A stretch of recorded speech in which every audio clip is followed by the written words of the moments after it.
avec C'est notre moment. Dites oui aux actualités dans votre journal TV. El Mondes assure un résultat exceptionnel. Faites confiance à El Mondes.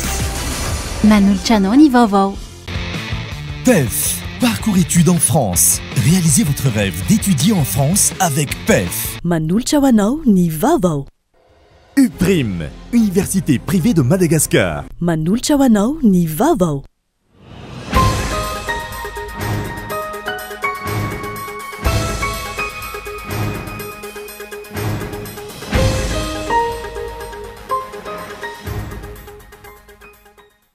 Nanatevin-darana ny tolom-bahoaka iarahana amin'ny génération izay da sy ny vahoaka teny anosy sy ny manodidina androany ireo mpianatra ho mpitsabo sy mpitsabo vao vita fianarana.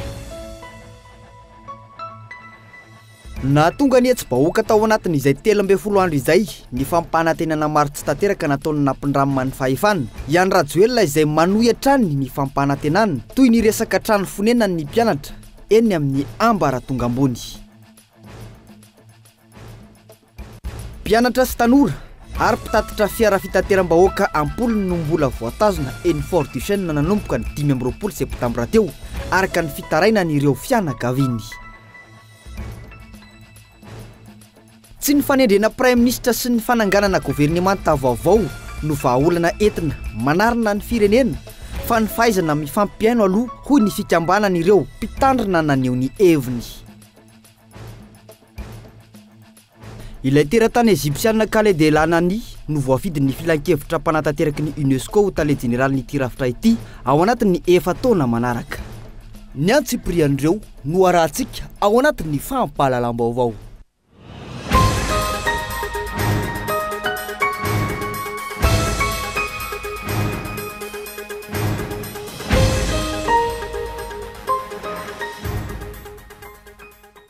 Tondreny amin'ny valora alina fotoanan'ny fampahalalam-baovaontsika eto amin'ny fitalavitra kolo fa tena ny araba to amin'ny kilasy tongovavy manasanao ihany koa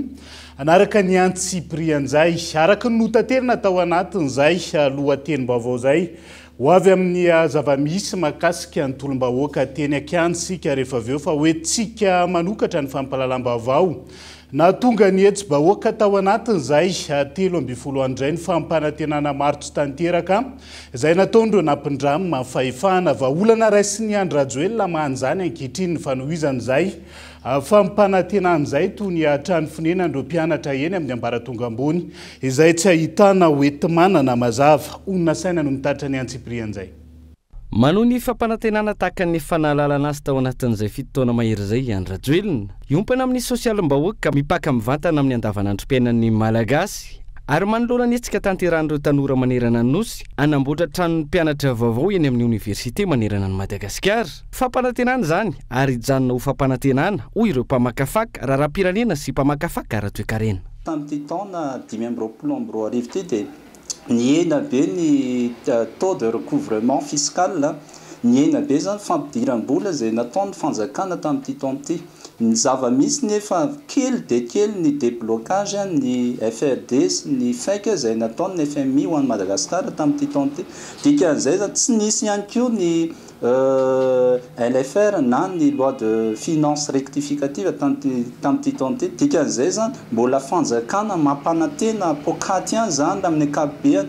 no manome an'izao vahaolana amin'izay fanamboarana an'izay foto-drafitrasa eny amin'ny anjery manontolo izay. Ahoana moa ny eritreretana hoe anao cité universitaire vaovao. Aiza raha ny vola anaovana zany nefa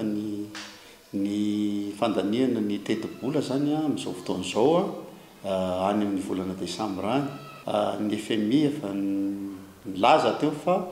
ambany dia ambany ny tany hetra isika eto Madagasikara. Tsy vitan'izay fa raha ambany izy teo amin'ny fotoana izay ataontsika hoe milamindamina somary milamindamina nefa mikorotana ihany amin'ny fidinan'ny fahefa-mividy ny mpanjifa manerana ny nosy zany malagasy iray manontolo zany dia amin'ny fitombana noana koa moa zany mbola hampakarany azy amin'izay tratran'izao crise manaraka izao crise vaovao zao. Spécialiste en communication moa ny camarade Rajoelina dia tsy dia mahagaga loatra raha ohatra ka hoe izy indray no fomba zany fitenenana netiny. Ankoatrany hoe tsy ho vita fa hijanona ho fampanantenana, fanontaniana apetraka ireo mpianatra eny amin'ny ambaratonga ambony ihany koa ny hoe fotodrafitrasa vaovao ve ny tena mahamaika sa fanatsarana nefa eo mba homendrika ny mpianatra malagasy. Tsy mérité mihitsy ny cité raha hoe raha nizaka ataon'ny mpianatra malagasy tsy miendrika ny cité universitaire tsy miendrika ilay izy. Fe amin'ny za zao atao médecine sandany plateau technique tena tsy tsara mihitsy tsy tsara ny plateau technique zay mahatonga ny hoe mpianatra médecin makany an-dafitra ny tariny satria tena hoe tsy afaka loatra zareo afaka hoe exploiter loatra ny tena capacité ny rehetrarehetra. Fahitako an'ireny le fampanantenana juste fampanantenana ohatra ny hoe tamin'ilay fifidianan'ireny ihany fa mapa impossible an'ilay fampanantenana tsy koa amin'izao mbola misy problème financiaire sy ny tariny rehetrarehetra dia impossible aloha ny hanamboarana cité sy ny tariny rehetrarehetra. Fampanantenana tsy tanteraka no isan'ny nahatonga ilay miala rajoelina. Eo anatrehan'izany mbola fampanantenana ihany no miraradraraka fa tsy mbola mahay maka lesona. Ny zava-dehibe zany dia ny fahaizana manetry tena ao anatin'ilay fitantanana ny firenena, ao anatin'ilay fitantanana ny toe-karena. Efa hita zany tao anatin'izay taona maro izay tsy fahombiazan'ilay tsy raha ao anatin'ny 2 taona sy 3 taona tsy hisy intsony ilay miracle ka hoe afaka tsika mbola hiandrana zany croissance économique. Taona zao Madagasikara ny anaovantsika n'ilay concertation économique, les chartes de redressement économique tokony ho atao Madagasikara ao anatina 10 taona 10 taona ina marina zany ilay drafitra anarenantsika ny toe-karena ka niza zany ho mpitondra hoe afaka 10 taona 10 taona dia efa manaraka an'izay charte de redressement économique zay Madagasikara. Le fahasahiran'ny vahoaka efa dia izy tafahoatra loatra ary efa fantatra zareo amin'ny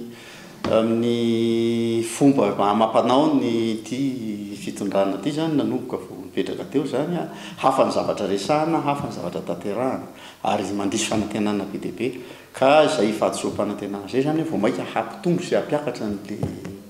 le ataontsika hoe hatezerany. Ny vahoaka ve ny diso fangataka sa ilay mpitondra ny diso fiaino sa tsy mifankahazo mihitsy ny resaka eo amin'ny rototo. Alaim-panahy ny mpanara-baovao ka mahatonga izany fanontaniana izany mipetraka eo anatrehan'izao toe-java-misy eto amin'ny firenena tao anatin'izay 13 andro izay. Toa ilay jiro sy rano nangatahana dia ny minisitra sy ny praim ministra no nesorina. Toa ny filoha no takiana ametra-pialana fa praim ministra indray no tendrena. Dia alaim-panahy ny maro ilaza fa tsy mahagaga raha toy izao ilay firenena androany satria kay efatra ny ampiandohana mihitsy no tsy nifankahazo ny resaka eo amin'ilay mpitondra sy ny entina. Aretina andony mila tsaboana fa fanafody kibo no nomena,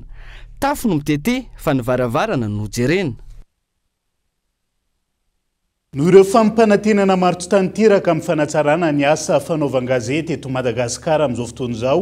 ny safidiny tsy hamaly ny fanasana nataony Andry Rajoelina eny amin'ny lampam-panjakana iavoloha ny mpanao gazety eto amin'ny Kolo TV FM manoloana ny toe-draharaha misy amin'izao fotoana izao tsy hisy vahaolana azo antenaina ho an'ny firenena ao anatin'izay fionana atao rahampitso izay. Voaray ny fanasana avy amin'ny filoha Andry Rajoelina momba ny fotoana rahampitso eny amin'ny lampam-panjakana iavoloha ekena iaraha manana ny ady amin'ny fantrana, ny ady amin'ny kolikoly sy ny tsirariny satria manjaka loatra zany eto amin'ny firenena ka mahatonga ireo tanora ijoro ankehitriny. Araka ny tapaka ny sampana fampalalam-baovao izay mpanao gazety eto amin'ny Kolo TV FM dia ny safidiny tsy hanatrika io fotoana io no ireto antony manaraka ireto. Maro ny fivoriana sy ny fionana ny tanterahana teto amin'ny firenena nandritra izao fitondrana izao isiny fahalalany asa fanaovan-gazety sy ho fanamorana ny asa fikaroham-baovao fa tsy araka izany ny fanatanterahana azy. Ohatra amin'izany mitoy ny atson'izay mahazo ireo mpanao gazety na malagasy na vahiny eo ampanantanterahana ny asany. Manakatom-baravarana ary manavaka mpanao gazety ireo androm-panjakana ivitoerana eo ambany fiahin'ny fanjakana raha tsy haka afa-tsy ilainy seho androany teny amin'ny lampam-panjakan'ny Mazoarivo sy ny omaly teny amin'ny CHUGRA raha nanangom-baovao teny an-toerana ny mpanao gazetinay.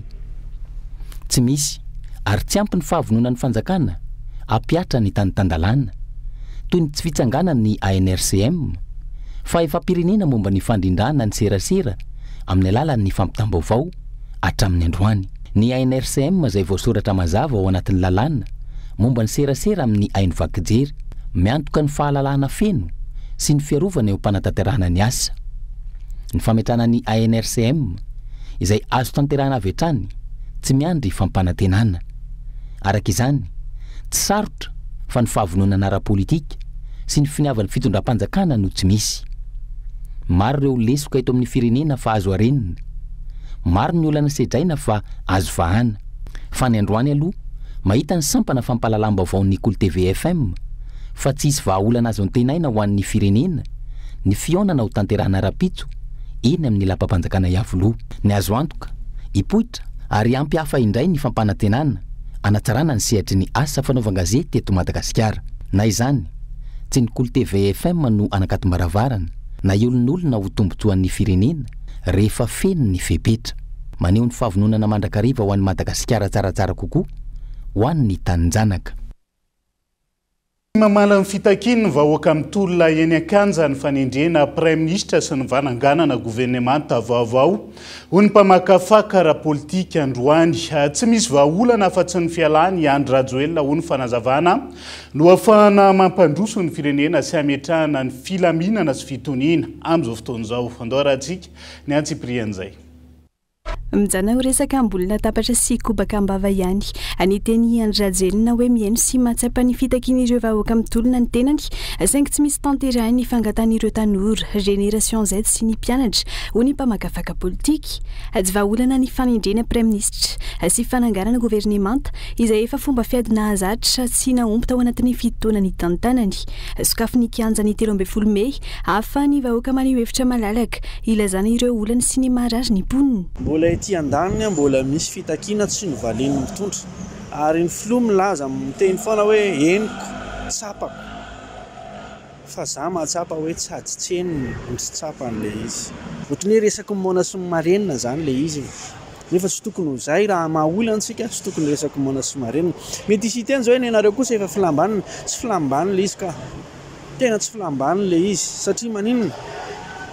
nandritra ny fotoana maritra fitotoana angeto eto Madagasikara izay maneho hevitra tsy mitovy amin'ny mpitondra na voasazy na enjehan'ny fitsarana na voafonja ary ny filotenany aza nanaiko hoe mila hitsy zany fomba fiasa zany ka maninona tsy ahitsy hatramin'ny farany fa ahitsy amin'ny ampahany fotsiny ahitsy hatramin'ny fa zay le izay misy ngely manovy ka zay ny torohevitra zay ny vahaolana zay ny sosokevitra entina mahala an'ity krizy ity sokafy ny fahalalana miteny sokafy ny fahalalana maneho hevitra fa na dia tsy mitovy amin'ilay tsy tianao ara ny miaino azy tsy maninona zany fa zany ilay demokrasia ny safidintsika. Ampy izay ny fitantanana anjakany kolokolo sy ny firaisana tsy kombakomba hanambotika ny firenena ny fialany Andry Rajoelina no vahaolana takiany vahoaka ampilamina ny firenena ka ahafahana mitondra fampandrosoana ho an'ny rehetra. Dia président tena manao antso aminao fantatray fa tianao ty firenena ity fantatray fa zay fantatrao koa fa zay koa tia an'ity firenena ity tsisy maniry mihitsy ny apotika an'ity firenena ity araka ny teninao zoanao koa no manao fampanantenana foana isaky ny mandeha fa ny olana tsy tanteraka le izy dikany zany tsara be le sokafy le kianjan'ny demokrasia dia hitanao inona ny priorité tena takian'le vahoaka dia amin'izay ianao maninona mametraka tsara amin'ireny mampifandray an'ireny amin'ny fampanantenana ataonao amin'izay sady mahazo tsiny ianao satria hozy ianao hoe efa reo ngely zavatra nangatahanareo dia efa vitako hoe efa nataoko ka fa lambanindray raha ohatra ka mbola mitabatabandray ny vahoaka malagasy na ireo izay mahatsiaro fa tena tsy raharahiana amin'izao fotoan'izao. Tsy mahay makalesona fa mbola miverina hatrany fampanantenany Andry Rajoelina isaky ny mikabary toy ny hita amin'ny omaly alina efa tsy resy lahitra intsony anefa ny olona vao maheno an'izany efa leo sy tofoka amin'ny fampanantenana pokaty ny vahoaka fahasavita no ilain'ny vahoaka ka tokony hatsapa-tena metra-pialana ny tenany ho hatrany ny faneho-kevitra. Ao anatin'izay faneho-kevitra samihafa taoriana ny fanendrena ny Prime Ministre lehibe ny gouvernement izay hatrany fanovana rafitra sy ny fomba fitondrana tsy mahomby no takiany ny vahoaka malagasy ka hevena ho tony tsy nisy ny fanendrena Prime Ministre nataony Andry Rajoelina omaly ho ny fanambarana izay nataony vondrona firaisan-kina tamin'ity androany ity izy ireo izay tsy handray anjara amin'ny fiaraha-midinika raha mbola mitohy ihany koa ny herisetra sy ny famoretana ary ny tsy fanajana ny zo fototra amin'ny malagasy raha ny faneho-kevitra azo tamin'ity androany ity tsy azo asoarvelo. Tsy mamaly ny fitakiana ataon'ny tanora ny fanapa-kevitry Andry Rajoelina nanendry Prime Ministre vaovao raha ny fanambarana nataony vondrona toko politika firaisan-kina androany fiantsina ny vahoaka malagasy ny fanendrena olona izay tompona andraikitra sy efa tompona antoka tao anatin'izao rafitra sy fitondran'izao raha ny faneho-kevitra hatrany. Zavatra takiany ireo ankizy ireo aloha takiany ireo tanora ireo takiany vahoaka malagasy rehetra dia fahafahana fahazahony zony maneho hevitra ankalalana zava-misy anefany a dia fanendrenany ny premier ministre iny zavatra azoko lazaina dia zao ina moa nalaina antsay raha ohatra ny dirikabiny ihany koa no naveriny tao dikan'izay zany tsisy miova le système atao ary zany dirikabo zany a dia olona zatra mandray baiko avy amin'ny premier ministre zany dirikabo zany a olona zatra mandray baiko avy any amin'ny filoham-pirenena dikan'izay zany cinéma ny radio io a tsisy fiovana zany izy a fa mimanipulea mivoaka malagasy amin'ny fomba fiteniny hoe tsapako ny fahorianareo misy ny fahadisoko mifona aminareo aho a nefa ny ataony toizany ihany aminay zany a famitahana mivoaka malagasy izany zavatra tsy aomby ny fifampiresana sy fikaonandoha atao ao anatin'izao fanohizana herisetra sy famoretana ary tsy fananjanana izao fototry ny malagasy izao ka tsy handray anjara amin'izany ny vondrona toko politika firaisankina hatrany ny fanambarana hatrany fanovana tanteraka ny rafitra sy ny fomba fitondrana tsy mahomby misy ankehitriny no takiny ny voaka malagasy ny vondrona toko politika firaisankina dia manamafy fa ny fepetra sy ny fanapahan-kevitra rehetra izay raisina ao anatin'izao savorovorona ny fanohizana ny famoretana sy ny fampiasan-kely ataon'ny fitondrana ny rajoely izao dia tsy vahaolana satria tsy hitondra fitonina ary tsy ahazo ny fankatoava mivoaka malagasy mihitsy akory ary mihevitra ho toy ny tsy misy ny fanendrena premier ministre izay nataona Andriamatoandro Rajoelina ny alatsinainy 9 oktobra fa ny fampiresana sy fikaonandoha izay atao ao anatin'izao fanohizana ny herisetra sy famoretana ary ny tsy fanajana ny zo fototra malagasy izao dia famitahana ny voaka malagasy ka tsy handray anjara amin'izany izahay na iza hikarakara sy hitahika izany manapirofo ny tsy fisiany fahavononana sy finiavana hitady vahaolana any amboletra ataony Andry Rajoelina raha ny fanio-kevitra hatrany takina ho ny vovonana firaisankina any fampitsarana ny herisetra sy ny fisamborana ireo mpanao fihetsiketsehana sy ny hanomezana azy ireo fahalalana hivory sy any hevitra malalaka mialoha ny fifampiresana fiantsina dia mivahoaka malagasy ny fahasahiny Andry Rajoelina nroso tamin'ny fanendrena ny premier ministre vaovao omaly hoy Alain Andry Amseza tamin'ity androan'ity mpamadika tanindrazana ihany koa ny fanazavany izay samy miditra anatin'io gouvernemanta vaovao hitsangan'io andoarantsika ny antsiprian'izay Daniela Minorso nandiso fanantenana tanteraka ny vahoaka malagasy ny fahasahiny Andry Rajoelina iroso tamin'ny fanendrena premier ministre vaovao omaly alina indrindra manoloana izao toetra raha mafana eto amin'ny firenena izao ny filohan'ny antoko ifim Andry Amseza alaindra nanoho ny heviny tsy misy azo antenana ho ity farany amin'izao gouvernemanta vaovao natsangany Andry Rajoelina izao olony premier ministre teo aloha ihany no voatendry ho premier ministre azo eritreretina ve fa ho sahiady amin'ny kolikoly araka ny fampanantenana nomeny ho premier ministre vaovao io iteny indray ve Andry Rajoelina afaka enim-bolana fa tsy navita ny asany ho premier ministre vaovao io Andry Rajoelina izay efa teo amin'ny fitondrana nandritra ny 7 taona saingy tsy hita izay vokatra azo manoloana izany ady amin'ny kolikoly izany tsy misy tokony hiditra sy handray anjara anatin'io gouvernemanta vaovao izay natsangany Andry Rajoelina io ny herivelona rehetra indrindra fa ny avy eo anivo ny fanoherana fa madihana tanindrazana izany ho hiatrany ny fanionkevitra gouvernemanta matamoaka gouvernemanta lamoka io gouvernemanta hitsangany io zay dia manambara fa zepahany ohatra miditra eo dia jolodasy ny firenena mpamantika ny firenena ary miraitsykombakomba amin'ny olombitsy zay mitsetitra ny firenena amin'izao fotoana izao dia misy olona masamy laza hoe anisan'izany ny filoham-pirenena amin'izao fotoana hoe inona moa ny raha tsy nataonay amin'ny fireneny ho lazaiko anao ny raha tsy atao amin'ny firenena dia ny voalohany tsy fanananay jiro sy rano tsy fanananay fampianarana amin'ny tokony ho izy mandombo voly zay mankany amin'ny hôpitaly rehefa marary ny lalana kizarizary tsisy route nationale vita na ray ary nampanantenanao entina makany tomaty na 20 kilometatra ny vitanao. Malona izao zava-misy eto amin'ny firenena izao ijoro ary anatevindarana ny atsika ataon'ireo tanora izay mitaky zoky fototra ihany koa ny avy eo anivo na toky film raha ny fanazavana trany tokony ho saijoro tsy anaiky ampitahorina malona izao zava-misy izao ny malagasy tsy vaky volo ity farany raha tiana ny andresy hanafitra ny Madagasikara. Fa iverenantsika vetivety ny vozotry ny tolombahoaka teny Ankanja teny tamin'ity androany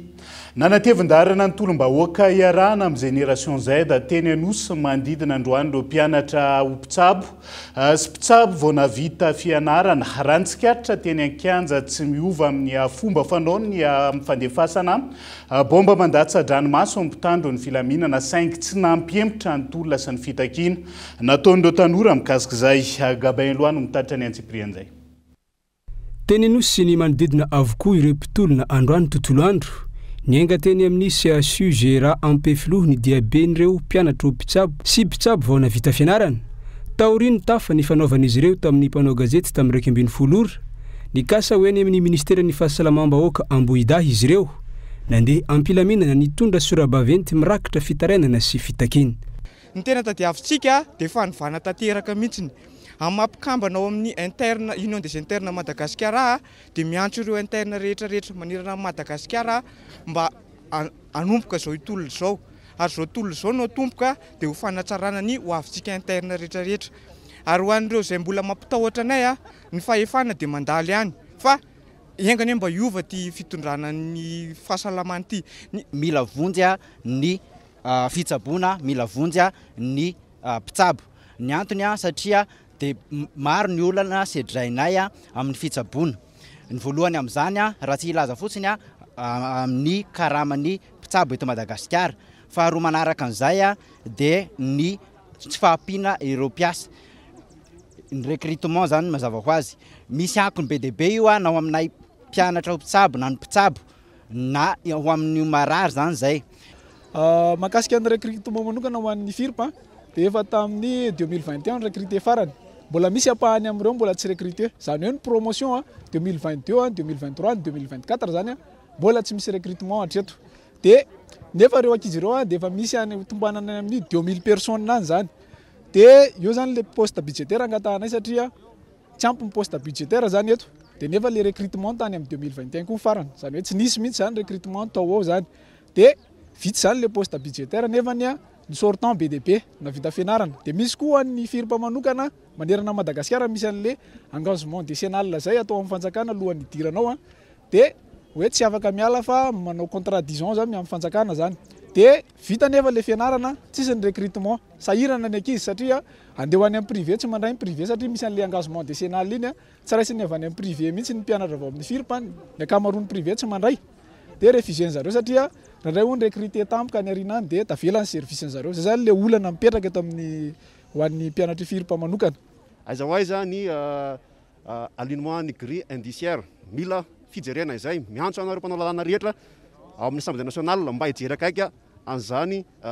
karamany mpitsabo zany sy ny alignement na grille indiciaire mba mila atao mifanaraka amin'ny zava-misy ankehitriny.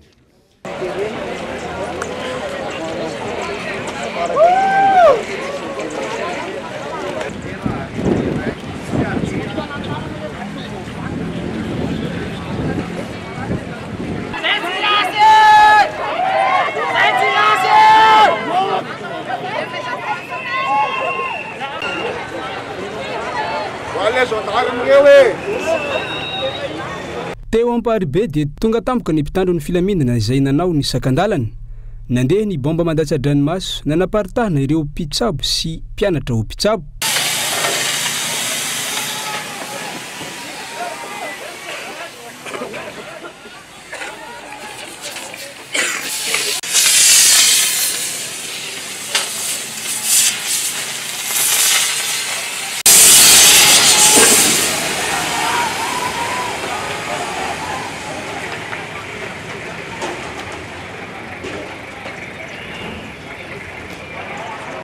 Mangataka zao efa eto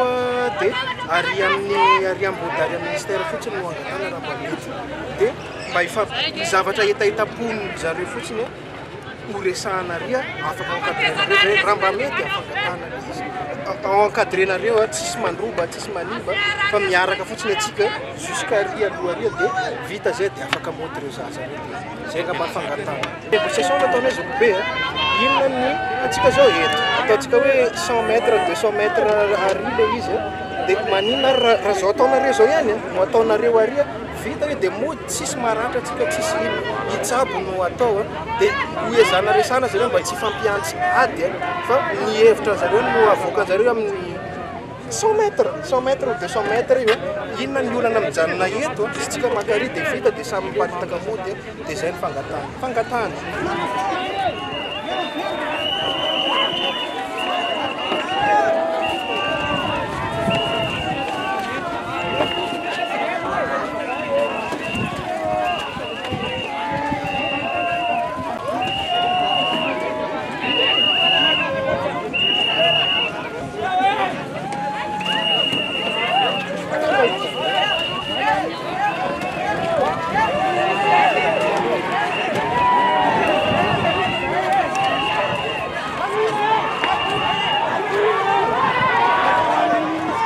naratra ny ray tamin'ireo tanora iankina ny fahasalamany vahoaka malagasy raha pitso ireto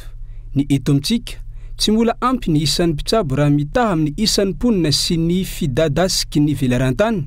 eo anatrehan'izay tsy raisina ho mpiasam-panjakana ary andefasana bomba mandatsa-dranomaso sy ny valinkafatra avy amin'ny Andry Rajoelina sy ny Premier ministre vaovao taoriany fidinana andalambe nataony tsy navelany tompona andraikitra iverina hiditra tao amin'ny CSU Gera ny engany ireo mpianatra mpitsabo sy mpitsabo vao navita fianarana ireto teo ny hery famoretana sy fanamparam-pahefana fa tsy nampihemotra ireo mpitolona izany ny roso atranona noho ny etsika sy fitakiny tonga natevin-darana azy ireo teny antoerana ihany koa ny tanora avy amin'ny génération Z sy ny mpampianatra ary ankolafinkery samihafa izay mahatsapa fa mila fanavotana ity firenena ity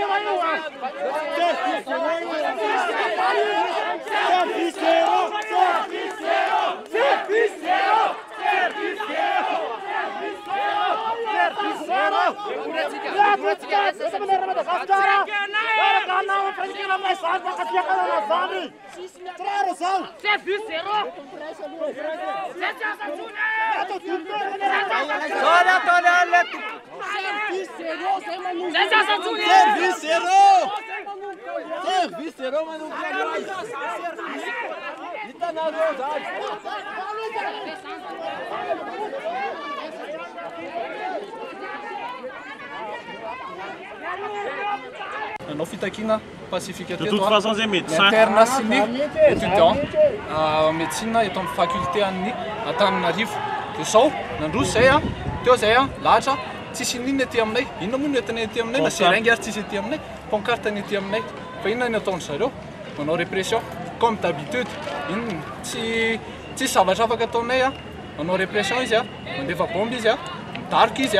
mandaka izy misy namanay président ny interne Maratsao. Nareo raha namanay ahoana tokony valy loatra izany ampilaminana zay nangataka tsy nitondra vato zay tsy nitondra hazo zay nangataka ampilaminana naratra ny namanay ao vangoan'ireo reo fahasalamana malagasy nanaovanay an'izao satria marary fitsaboana malagasy dia zao nanaovanareo anay manano avinay zay fangatanay androany ho an'ny malagasy rehetrarehetra ho an'ny malagasy rehetrarehetra zay mety arary zay mety aratra ireo nasetrany anay nataony raraka ny rahanay ho an'ny malagasy dokotera zay rehetrarehetra ireo dia jereo valy natao zareo rehetra namanay iny dokotera iny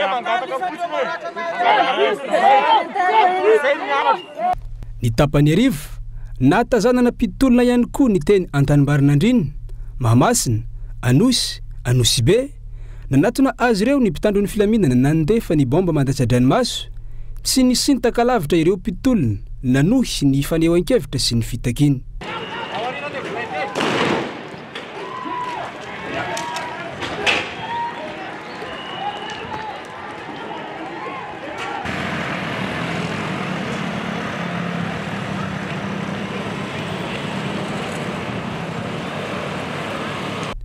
ny fanenjahan'ireo mpitandro ny filaminana atrany amin'ny elankelan-trano sy lakan-drano ireo mpitolona ary saika nosamborina ny iray tamin'ireo nandritra ny tafa nataony tamin'ny mpanao gazety.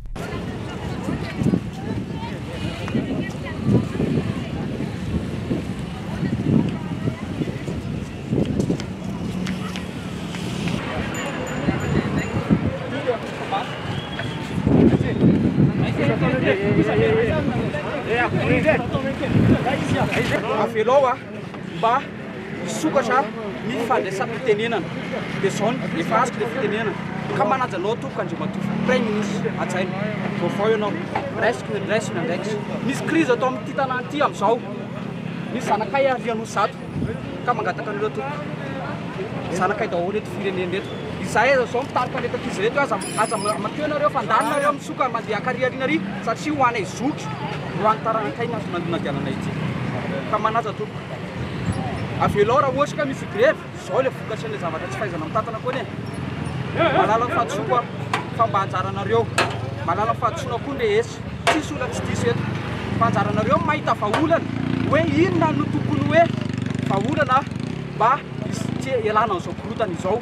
inona tokony vaolana mitohy ny tolona ary mihamaro ny vahoaka manatevin-darana ireo mpanao fihetsiketsehina isiany rariny sy ny hitsiny ary tany tandalana eto amin'ny firenena ho Madagasikara tsara kokoa raha pitso. Fampianatra sy tanora ary mpitatitra fiara fitateram-bahoaka ampolo no mbola voatazona eny Fort-Dauphin amin'izao fotoan'izao raha toa ka efa nanomboka ny 5 septambra izy ireo no voasambotra araka ny fitarainan'ireo fianakaviana avy ny asa avy ny anatra ary nisy ihany koa ireo nanohy fiainana andavanandro ireo no samboriny mpitandro ny filaminan'ireo ka antony angatahan'ny fianakaviana ny amotsorana azy ireo. Andao rahantsika ny Antsiprianjay miaraka amin'ny Daniela Minorso. Nanomboka ny 5 septambra hatramin'ny zoma lasa teo mpitatitra fiara fitateram-bahoaka mpianatra ary tanora ampolo maro no voasambotra ka mbola voatazona izandary amin'izao fotoana tsy fantatra mazavatra eto ny antony hitazonana azy ireo hoy ireo ray aman-dreny tonga nanaty bary anjara ny tetsy Fort-Dauphin noho ny ankamaroan'ireo voasambotra izay tsy nandray anjara tamin'ny hetsika fitakiana azo fototra kotra ny fitarainana. Tena fitarainanay tompoko dia le zanakay vao hita ety nefa tsy nangalatra tsy nandrobo tsy naninona fa avy ny asa dia nahita olona ny azakazaka dia mba nanavotrainy hoe so dia voan'ilay bomba mantatsatra maso dia voaroka tao daholo ilay ankizy nisy 10 izy dia venitosy dia efa tapa-bolana zao ireny no atira tonga ny zoma zao dia izay mampalelo ny ray aman-dreny satria izay avezivezy mandany makany akadalalana mandany makeny fedanana dia aveo izay nakao amin'ny tobra tsy mandrava dia ny andro indray zao izay dia androany indray izay nasana lidina tany amin'ny tobra tsy mandrava fa hidina any ny ankizy dia tsy nidina tany ny ankizy fa miakarandray natery sakafo fa mbola tsy mody ireo dia tsy fantatra hoe tompoko naroviana marina dia zanakay vavoaka na mpiana fotsiny dia hoe ny mpianatra priorité anisan'izany ny zanako tsy nahitana fitaovam-piadiana tao anatiny tsy nahitana nakara-panondro na telefona ary tsy tany aminazy dia rehefa tonga aty dia hoe priorité mpianatra priorité nefa rehefa tonga aty sokajiana ohatra ny olona nanimba ohatra zany dia hatramin'izao ny zanako mbola ao nefa nisy examen izao. Araka izany mangataka ny amohana ny zanak'izy ireo tsy misy atakandro izay mbola voatazona etsy Fort-Dauphin ireto fianakaviana ray aman-dreny tonga nanaty bary anjana ny teny toerana ireto. Tsy fanarahan-dalàna fotsontsotro izao zany le zavatra ataon'ny zareo satria raha tokony hoe zany 72 heures farany hitazoman'zareo an'ilay ankizy nefa tena mihoatra be loatra fa mandika lalàna tafahoatra zareo ary irariran'ny zareo moa zany izay hoe rapitso ravaka pitso ampiana 12 andro ho an'ilay ankizy ho an'ny sazon'ireo dia tsy hitanay izay tena marina. Dia fahaseranako zany dia tena mafy satria za dia olona lavitra ny faritra Ambatopavaly no miainga makaty mijery ny zanako avy niasa avy any amorona konio dia voaroaka teny amin'ny tatezana Tanjombato dia mihidy ety hatramin'izao dia mba mangataka ny famindram-poa zany mba hivotsoran'ilay ankizy fa mahantra mivady aman-janany tena mijaly fa dia izay mba angatahako. Raha ny fitarainana trany nisy tamin'ireo voasambotra nandritry ny hetsika ny 5 septambra lasa teo no mbola voatazona 12 andro aty aoriana misy ihany koa anefa ireo voasambotra aty aoriana kanefa navotsitra ireo mpitandro ny filaminana antony mbola namafisan'ireo fianakaviana ireo hatrany ny ansoava ataon'izy ireo ny amitsorana na amohana tsy misy atakandro ireo ankizy sy tanora mbola mihidy ny Fort-Dauphin ireto. ao anatin'izay fanio-kevitra samihafa mifanandrify amin'izay fitakin'izay fa hiazo any mahajanga vetivetsika firaisana tsokombakomba mifampantrana ny malagasy ny fahanginana sy famelany rery ireo tanora miantsoantso amin'ny fanatsarana ny hoaviny amin'izao fotoana izao tompona andraikitra feno amin'ny tsy fahombiaza ampitondro ireo miray petsapetsa amin'ny fanososena nyzao fototra izay tokony hositrahany malagasy jovaky volo andoharantsika ny antsiprian'izay miaraka ny Christian Andriamery Kolomajanga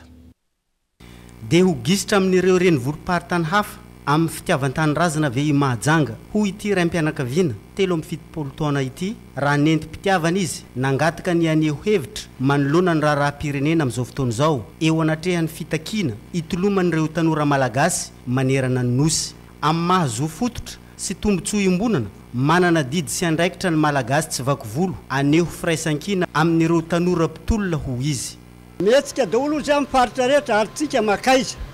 ho an'ireo mpitarika tsy misy tsika ve dia sanatry resaka dia ho gisitra noho namana distrika Port Berger aza manao ary tsika zany ina moa mba zavatra tombotsoa tsara azotsika zao eto tokony mba miaraka amin'ireo mpianatra reo ary indrindra nareo olobe tsika olobe ho tsika tokony hitsangana mihitsy ny hitarika an'ireo mpianatra reo mba tsy fanakorontanana fa mba hisy fiovandrafitra zay tantanana ny Madagasikara manamarina ny zotom-pitolomana manoloana ny fitakiana ataon'ireo mpianatra ny firaisan-kina ny olobe iray aman-dreny eto Mahajanga miombon-kevitra zay amin'ireo tanora zanakay araka ny lazainay teo zanakay zafinay hitanay fa mety ny nataondreo ary ny nataondreo dia miainga avy amin'ny fanabeazana fampianarana nomainay andry zareo arovandreo io ary arovanay io raha ny fidinanay an-dalambe mo mampiova zavatra tianao fantatra inona sakana zany ho anay fa sao dia servitanana malao tsy amonona vataka koa ny olona nivoaka avy tao amin'ny sampam-pianarana ambony ho lasa mpiasa-panjakana ambony eto Madagasikara dia nanambara fa azo refesina sy alalinina ao anatin'ny saina tsy mitanila ny zavaniseho teto Mahajanga mba tsy handotona ny fihetsiketsehan'ireo tanora mpianatra ireo tamin'ny andro voalohany nanehoana hevitra teto tamin'le 25 le 26 izay nisy fandrobagna teto Mahajanga mbola tsy nihetsiky mpianatra reo mbola tsy nivoaka campus reo mpianatra reo dikan'izany tsy reo mihitsy raha te handroba reo dia efa nivoaka campus tamin'igny fotoana igny fa reo tsy nivoaka campus mihitsy tamin'igny efa tsisy fandrobana zay vao reo niseho dikan'izany tena fanehoan-kevitra malalaka ny tiandreo atao rehefa tampenanao vava maharitra loatra ny olona farany rehefa vahanao vavany dia mandoa izy satria feno loatra dia aleo zany mba avelao izy aneho hevitra raha ohatra ka tegna tanam-polo tokoa zay fotsiny zany raha ohatra ka mbola te aneho hevitra reo fa za tsy manirika reo aneho hevitra na dia miteny zany fa miankiny amin'ireo tompony egny zay raha ny loharanom-bavao mamolavola paikady anohizana ny tolona ireo mpianatra mba tsy ho lasibatra ny herisetra foana izy ireo amin'ny tohony fitakiana ho atao dia izay ihany koa no entintsika amin'ny sedevedivety eo anaty doka fohy mbola maro ny fanadiadiana azy vaovao misongadina mbola hoentina aminao rehefa avy eo ihany koa ny vozotra ny fitakiana ny amin'ny faritra toy ny any Fianaratsoa Toamasina sy ny maro hafa ao anatin'ny tapany faharoa ny fampahalalam-baovao no anarahantsika ny antsiprian'izay aza misaraka amin'ny ary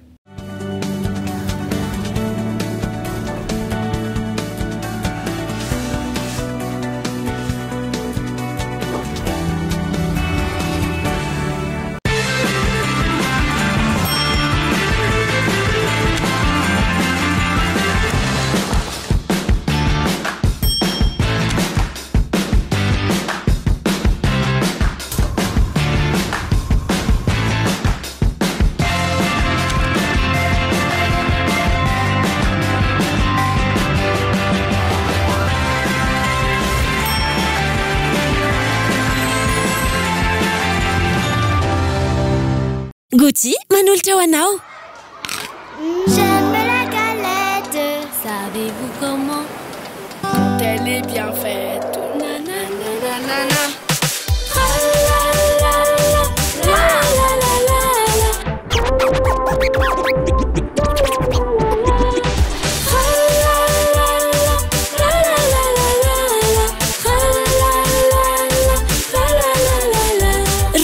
Ariary dia efa mahazo Gucci la galette. Ilay galette ankafiziny malagasy indrindra. saina ampiasa azy dia afa-po tanteraka. Tsy misy fetra fa izay loko tianao azo avokoa miaraka amin'ny Unitin. Miaraka amin'ny Unitin avy any Inde amin'ny kalitao tena tsara nefa mora. Kely dia mandaitra, mahiratra tsara, na ho an'ny peinture à l'eau na ho an'ny peinture à l'huile. Hitanao eny amin'ny mpivarotra rehetra mahazatra anao. Gucci manolotra ho anao. J'aime la galette, savez-vous comment? Quand elle est bien faite, nanana.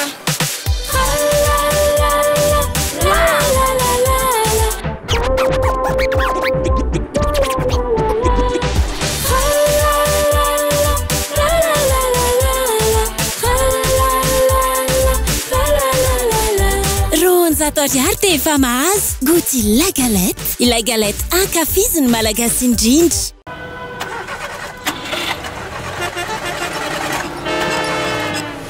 Mora ry koa mba sovio lesy fa inona tiany olana aiza lahateo tsy velona lesy le fiara taraiky indray le batery le raha nefa teneniko foana hoe batery Bionix ampiasaina e tsara kalitao mitaritra hatreo mpany Bionix ilay batterie maharitra tsy misy fetra. Mikolana nga? Tsy mazaka indray le batery nefa mivadika ho teraka mila makany amin'ny hôpitaly engany izay. Ndao ny fiarako aloha ampiasaina ary batery Bionix ampiasaina tsy manary anao mitotò tsara.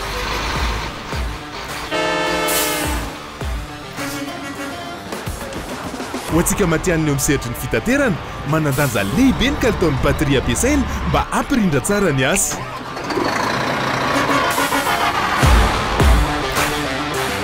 Bionix batery misy karazany man'ny fiara rehetra. Bionix matanjaka sy maharitra. Gucci manolotra ho anao.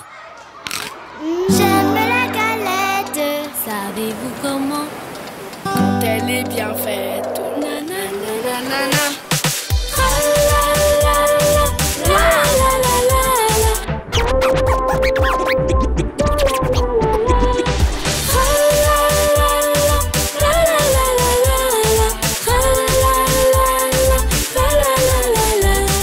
Zato ariary dia efa mahazo Gucci la galette. Ilay galette ankafiziny malagasy indrindra. PEF, parcours études en France. Réalisez votre rêve d'étudier en France avec PEF. Après le bac, optez pour l'option 2+1, 2 ans à Madagascar et 1 an en France pour obtenir votre bachelor. Vous avez la licence, optez pour l'option 1+1, 1 an à Madagascar et 1 an en France pour décrocher votre master. Plusieurs filières et spécialités dans 2 prestigieuses écoles en France. Parcours études en France, Cap 3000 Anjar.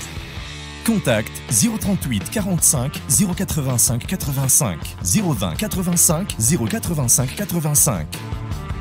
Financez vos études avec le crédit PAC étudiant de la BNI Madagascar. Car votre projet d'études en France commence chez nous. UPRIM, Université privée de Madagascar. Vous avez le bac? Bravo! Vous cherchez la meilleure université pour vous accompagner à réaliser votre rêve? Écoutez, UPRIM est là pour vous. Cadre agréable et de normes, salle de classe spacieuse et lumineuse, diverses activités para-universitaires, stages et visites d'entreprise chaque année, possibilité de bourse d'études à l'étranger, cours de chinois mandarin gratuits, internet illimité et haut débit, diplôme, DTS, licence, Master 1, Master 2, reconnu par la fonction publique. 5 mentions au choix. Paramédicaux, gestion et management, droit, commerce et marketing, communication. N'attendez plus. Inscrivez-vous à l'UPRIM Andavamamb. Contact 034 11 215 08. Investissez dans une valeur sûre. Choisissez UPRIM.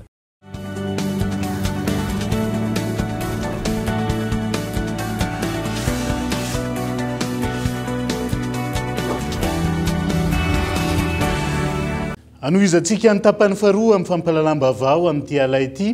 manameloka ny fikasihan-tany ireo mpianatra manao ny adidiny ho an'ny tanindrazana ny CSS niaraka tamin'ny randrana sindikaly androany.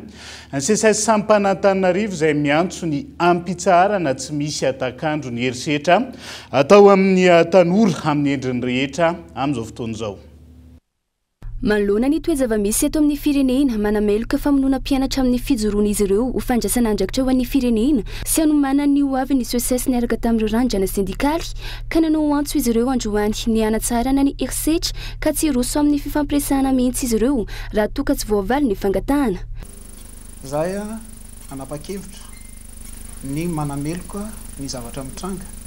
indrindra amin'ny famonoana an'ireo zanany indrindra ny mpianatra zany amin'ny fijoroany amin'ny fandraisana andraikitra amin'izao fotoana izao amin'ny fanomanana ihany koa ny hoaviny izay hita fa teny efa potika tanteraka. Manoloana an'izany dia miantso ny rehetra ny SOSES mba ho hijery akaiky mba hitondra any amin'ny fitoniana ary tsy hikasika etsony ireo zanan'ireo ary manoloana ny antso rehetra izay mandeha sy fiantsoana eto sy aroa izay hitanay fa midika ho fampisarana vazana eo aminay samy izay dia tsara ny miaino tsara ny fampiantso kanefa raha mbola misy ny famonoana ireo zanakay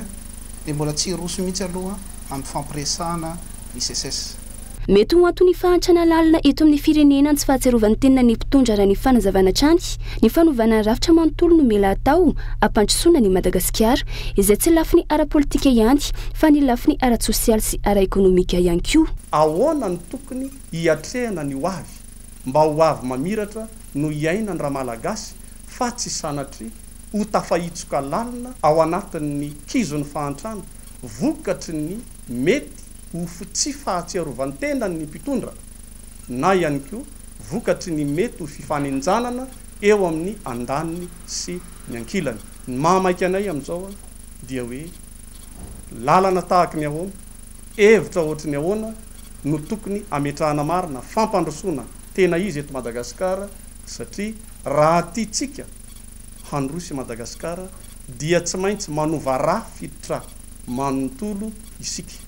tsy ny lafiny ara-politika ihany fa eo ny lafiny ara-tsosialy indrindra sy ny lafiny ara-ekonomika dia mila miova daholo eto Madagasikara. Mila jaina ny fihavanana maha-malagasy izy ireo ihany koa izay anisany tsy mankasitraka ny fanendrena praiministra vaovao sy ny ananganana ny governemanta vaovao ao anatin'izao korontana izao. Tsy ny fanendrena praiministra sy ny fananganana governemanta vaovao ny vahaolana entina manarina ny firenena fa ny fahaizana mifampiaino aloha ho ny fikambanan'ireo mpitandrina naneho ny heviny tamin'ity androan'ity tsy ekena ny fampiasa-kery sarobidiny rahalatsaka ka tsy ho afabela amin'izany na nihiraka na nampaniraka ny reny ho ny faneho-kevitra nentina izy ireo tamin'ity androan'ity Entsora Soarimalala. Tsy vahaolana velively ataon'ny filoha ankehitriny sy ny Pombazy izay mitady vahaolana samirery toy izao fanendrena praiministra vaovao sy fikasana anangana governemanta vaovao izao hoy ny fikambanareo mpitandrina eo anivony FJKM raha nanao ny heviny androany.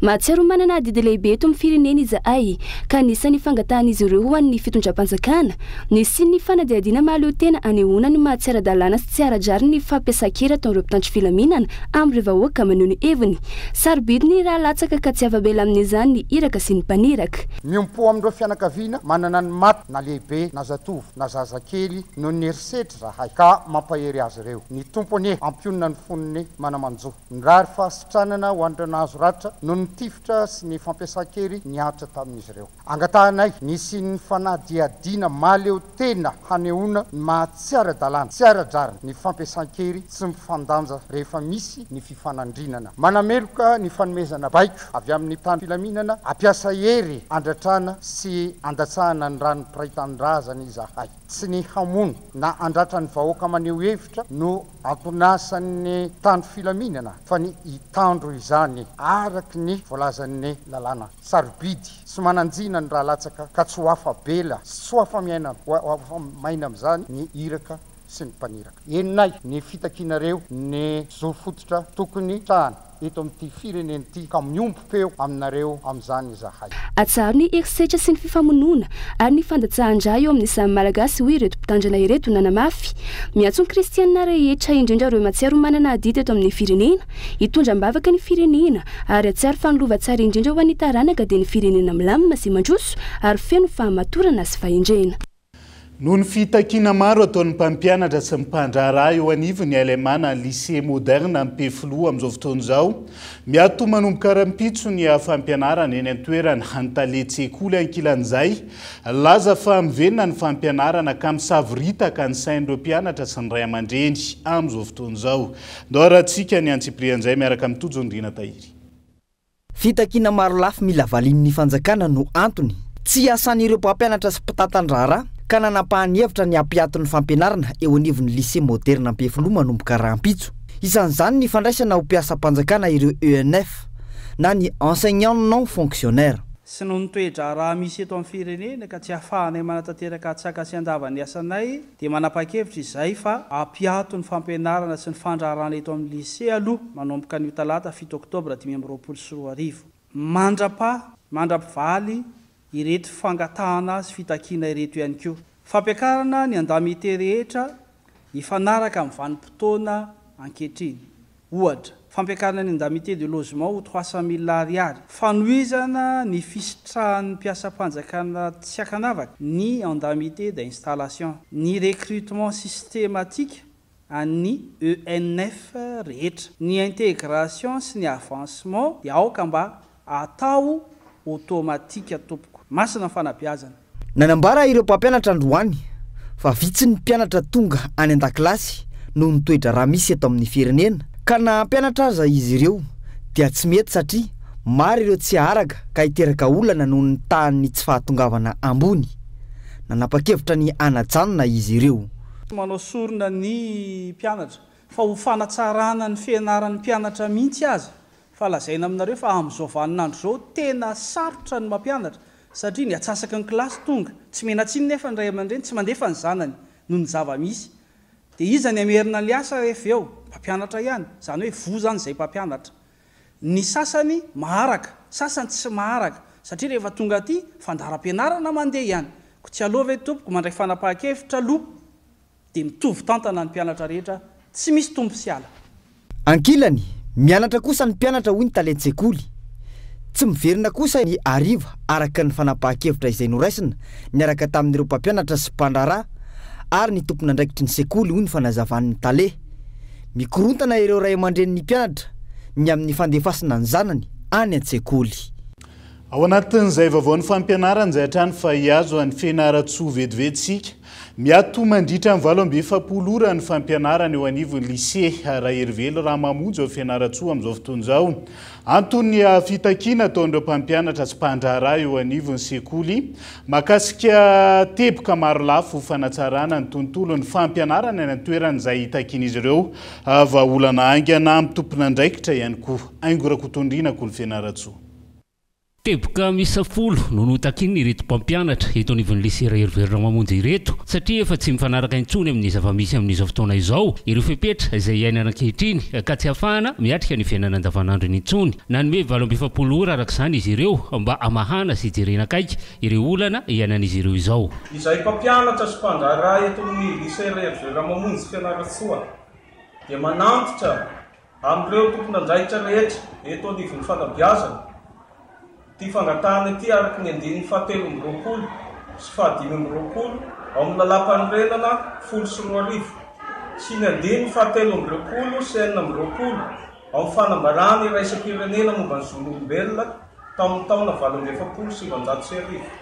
Izay manome zo amin'ny asa mendrika sy fepetra ara-dradiny ho an'ny mpiasa rehetra. Manoloana ny zava-misy amin'izao fotoana izao dia mbola betsaka aminay mpampianatra tsy mbola nazy ho tombontsoa ara-dalàna tokony ho aviny na dia manantanteraka ny andraikitra amin'ny fanabeazana sy fampandrosoana ny firenena izahay. Noho izany dia mangataka amin'ny fomba ofisialy izahay mba hijerena sy hanantanterana ireto fitakiana manaraka ireto.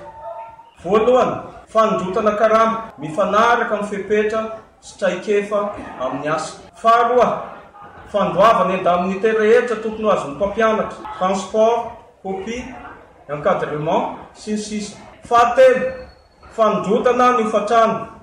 indemnité de logement ho 3 ariary. Fahaefatra, fampiakarana ny volan-jaza manaraka ny toetrandro. Fahadimy, fanafainganana ny reclassement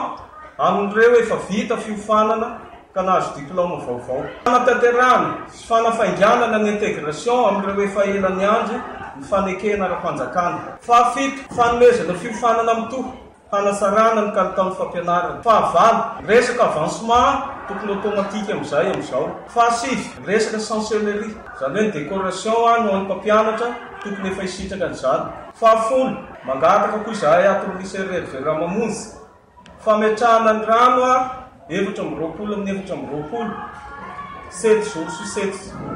ao amin'ny sekoly mba hanasarana ny fahadiovana sy ny fiainan'ny mpianatra ary ny mpampianatra. Izahay dia manatena mifandraisana andraikitra ara-dalàna avy amin'ny tompona andraikitra rehetra, manatena valiny amin'ny fotoana fo izahay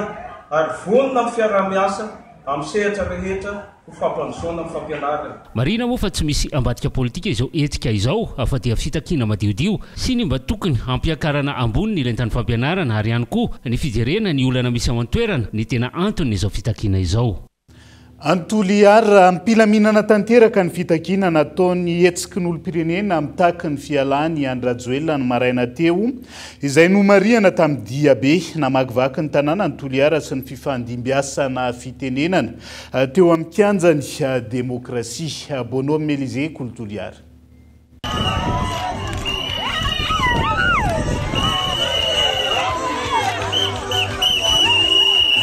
Nirotsaka antsehatra indray nanamafy ny tolona ny avy eo anivo ny hetsiky ny olom-pirenena eto Toliara ny maraina teo niainga teo amin'ny cité poste namakivaky ny tanàna ny Toliara niazo ny kianjany demokrasia izy ireo nivohitra nandritra ny hetsika tamin'ity androany ity ny tokony hanomezana sehatra ny faritra rehetra hanana fizakantena malalaka eo ihany koa ny famotsorana ireo gadra politika tsy ankanavaka. Ity hetsika hoenty mihoapy ity ambaranay ofisialy eto androany voalohany takinay ny fizakantena isaky ny faritra ka manoloana an'izany dia tsy maintsy ravana io rafitra misy ankehitriny io. Ary ravana io rafitra io dia rava miaraka aminy koa izay mitondra eo tompoko lasy tompoko. Faharoa avoaka aloha reo gadra politika rehetra.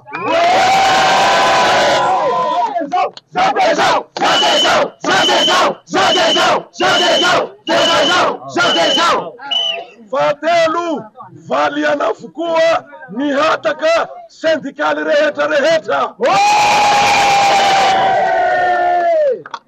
Ary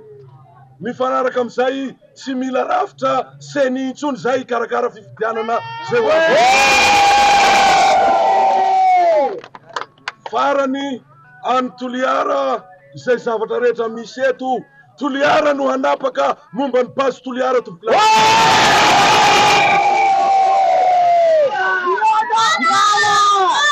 feiny ny tolonanay happy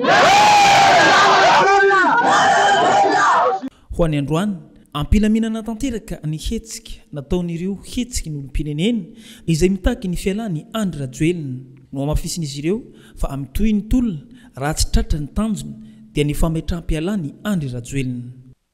Ny fametram-pialany Andry Rajoelina ny vahaolana eto amin'ny tany sy ny firenena oro tanora avy any amin'ny faritra izay samy manana ny maharary azy ireo amin'izao fotoana izao. Ankoatry ny fampanantenana tsy tanteraka famonoana ny malagasy ny fanomezana kitolotolotra samihafa raha ny fanazavana nentin'ireo tanora tamin'ity androany ity ka eto Andriatsilavo. Tsy nisy tanteraka ny fampanantenana nomeny Andry Rajoelina indrindra ho an'ny tanora hoy ireo solitenina avy any amin'ny faritra. Ray aman-dreny mijoro amin'ny maha ray aman-dreny azy no ilaina hoy izy ireo fa tsy ray aman-dreny miroso amin'ny famoritana ireo mitaky amin'ny mpilaminana ny zony. Efa 7 taona i président Rajoelina teo amin'ny fitondrana. Efa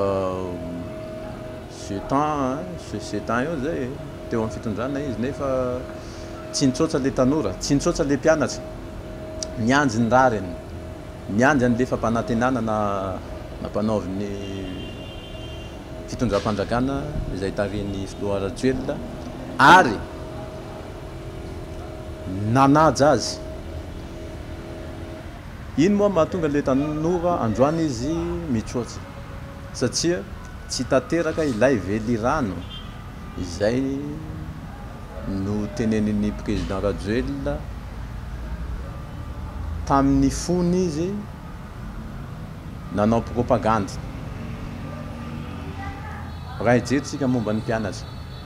raha tena ray aman-dreny ve izy dia ahoana ny hanovana herim-pamoretana amin'ny mpianatra izay mitaky ny zony izao tsy hiteny an'le ministre tompon'andraikitra na hiteny président université agnatin'izay fa izy ane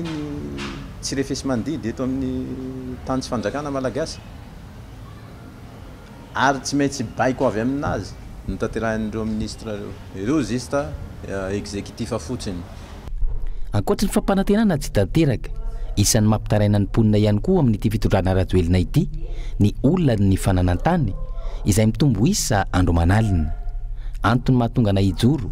anampy ny hetsika ny tanora amin'izao fotoana hoy ireo tanora voakasiky ny olona ny fananantany ao nosy be Elville. Ary zay mba migaka rano fa kosa lera raiky isan'andro rano mandeha amin'ny nosy be itambaranay ampianatra zegny am'izay zed zany ampitaky rehetra fa zay managna zo igaka rano madio ara-dalàna ary tianay ny agnatsarana reo io zavatra io fa ny zavatra tegna itsangananay eto zio ary boka nagnano fandaminagna makasiky zegny zay fiarovagna tanànanay satria ny mpanambola Madagasikara ty tsy hainay hoe zay mampiasa le fahefana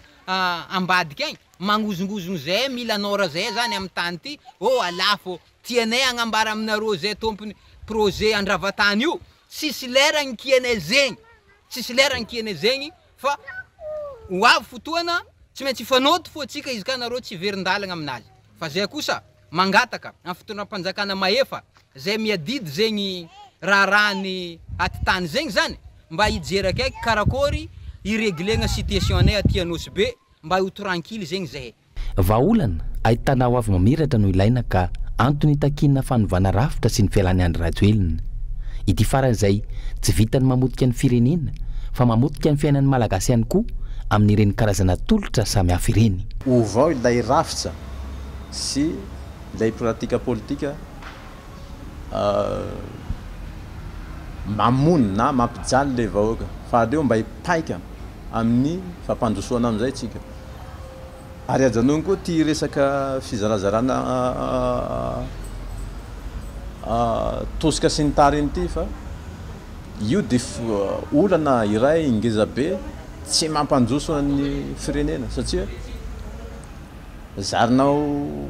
omepotsiny izy de tsy mahalala mikaroka naneho ny fahavonona ny ady sy hitolona ho an-tanindrazana ireo tanora any amin'ny faritra indrindra amin'izao fotoana fitakiana ny fametra-pialany andry Rajoelina izao rehefa tsy namaolana hatr'izay tsy misy azo antenaina amin'ny tsony hoy izy ireo ao anatin'izay fitakiana samy avy fa manodidina ny sehatra ny fananantany vetivety lanja sora-bavety amoahana ny titre faobe izay tafiditra tao anatin'ny politika mpanjakana anamorana ny afisitrahany vahoaka malagasy ny tany no ajariany ihany koa ny mponina teny Anosy Avaratra io titre io izay tokony hoefa nivoaka fasakana be ny tanàna amin'izao fotoana izao raha ny fitarainany izy ireo ka eto Andriatsilavo. Olona misa 700 miparitaka amina fokotany misa 5 eo amin'ny commune Anosy Avaratra no tsy mbola misitraka ilay titre faobe tafiditra anatin'ny tetikasan'ny fitondram-panjakana anamorana ny fisitrahany vahoaka ny tany noajariany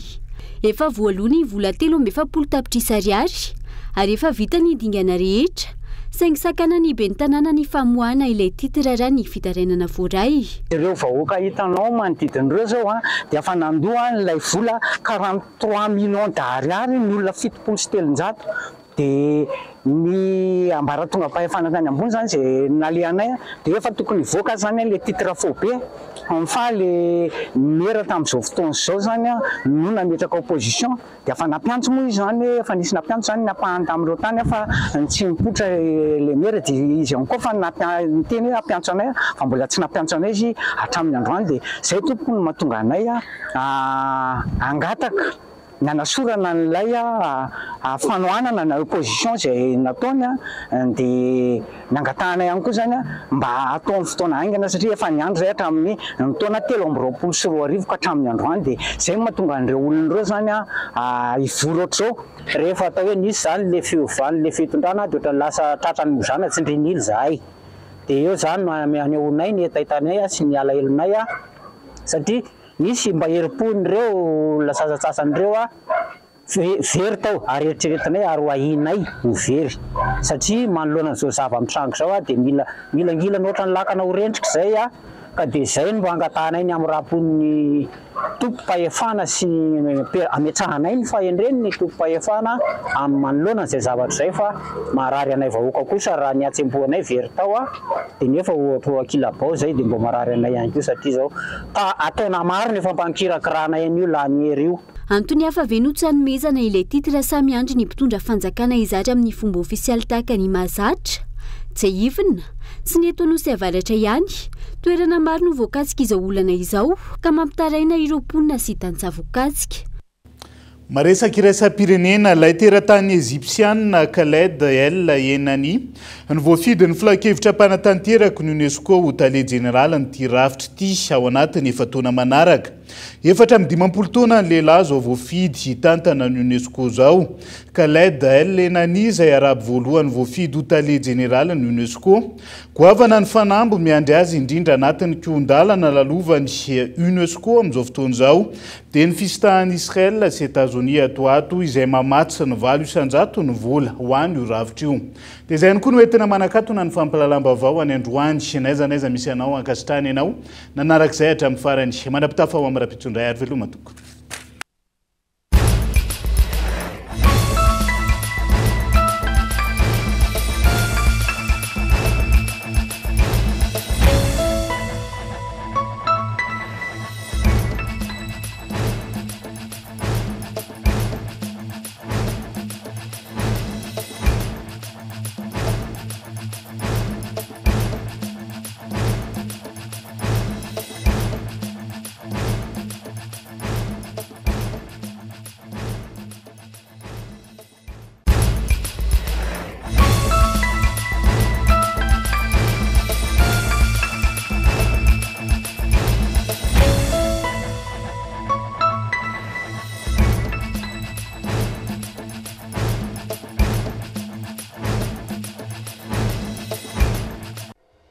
UPRIM, Université privée de Madagascar. Nanolotra ho anao teo ny vaovao. Université PEF, parcours études et formation. Nanolotra ho anao teo ny vaovao. Elmondes assure un résultat exceptionnel. Faites confiance à Elmondes. Vous a présenté ny vaovao. Avec Yes, c'est notre moment. Dites oui aux actualités dans votre journal TV.